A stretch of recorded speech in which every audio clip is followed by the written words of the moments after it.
Hello, this is the Provoked Prawn, and this is a video to show you how to survive in Mexico in Cuisine Royale. Now this is a video that will highlight some of the tips I've learnt while playing the new map, and obviously talk about previous tips that I've encouraged you to follow in order to win. Now if you've not seen the previous videos, I'll link to them in the description, but it's worth bearing in mind that the game has changed a fair amount recently, and some of those tips aren't as useful or as accurate as they used to be. For example, the armour no longer rattles, so you can basically pick up any bit of armour you want now, and you're not making any noise anymore, which is kind of frustrating. There are some things that are worth doing though. For example, destroying gravestones. You might not be aware, but you can destroy the gravestones, which gives you access to souls.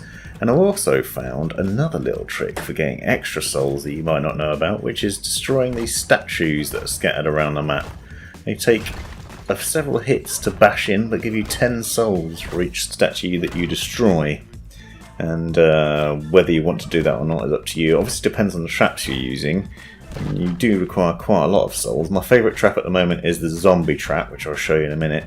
The zombie apocalypse unleashes zombies all over the place, but that costs 600 souls as the standard one to deploy, and it takes quite a lot to unlock from the workshop.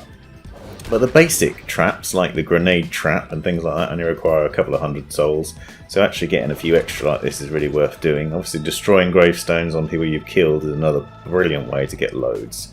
Now, the circle is an important thing to be aware of, and I've recently found I'm paying more attention to the compass. You notice this yellow dot at the top of the compass? That tells you where the centre of the circle is. So it's always worth bearing in mind where that circle is, because you'll find yourself running a lot from the blue in Mexico, a lot more than you would in Normandy map, because it's a lot bigger, so the circle seems to shrink a lot quicker, and you basically find yourself constantly running from the circle of doom as it envelops around you.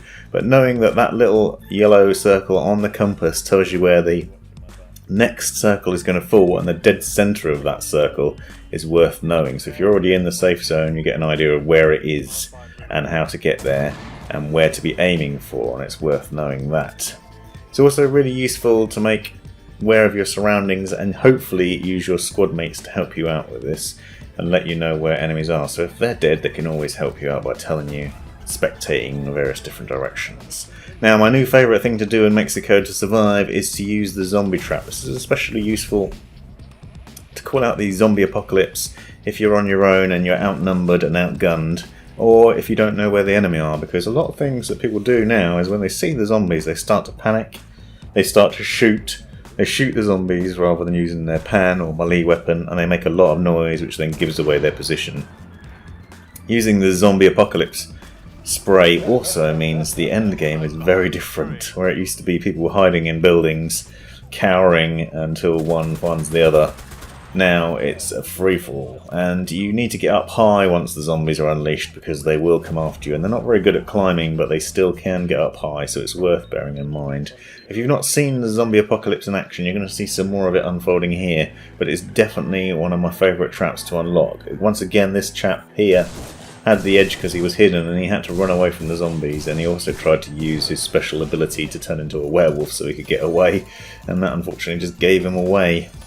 Now, another tip is to use melee weapons if you do have to fight the zombies, because it's quieter, and if you've got the Uber Pan, it's a one-hit kill, so it's a lot easier way to defend yourself. You don't waste ammo, you don't give yourself away as much. It's better to run away from them if you can, because you're still obviously making the noise of the panning and the destruction of the zombies. And it's better to try and use the zombies to your advantage, but sometimes you find you get overwhelmed. So here there is literally me, my teammate, and one other chap left alive, and there are zombies everywhere, and it is absolute chaos. But this special manoeuvre is a lot of fun to use, although obviously it's playing against us here in this position, because suddenly surrounded by endless amounts of zombies. We're also in the open, and it's pretty dangerous. However, it does pay off in the end, as I spy the other person running around the edge of the blue, completely blissfully unaware of my presence as I pan him to death, and then get on by zombies.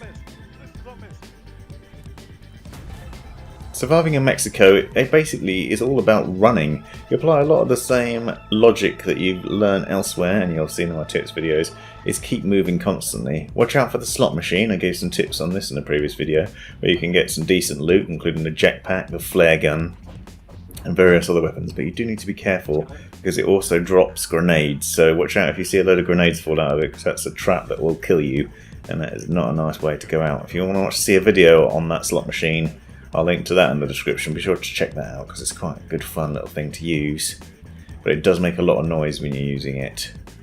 Again, as I said, if you're unleashing the zombies, make sure you're up high. You can stay away from their nommings. However, they do pile on top of each other sometimes and still manage to get on top of roofs, so don't think you're invincible if you're up high. So my tips for Mexico are keep on running, look for the yellow dot and always try and push towards that as much as possible, and get up high and use the zombie trap whenever you can.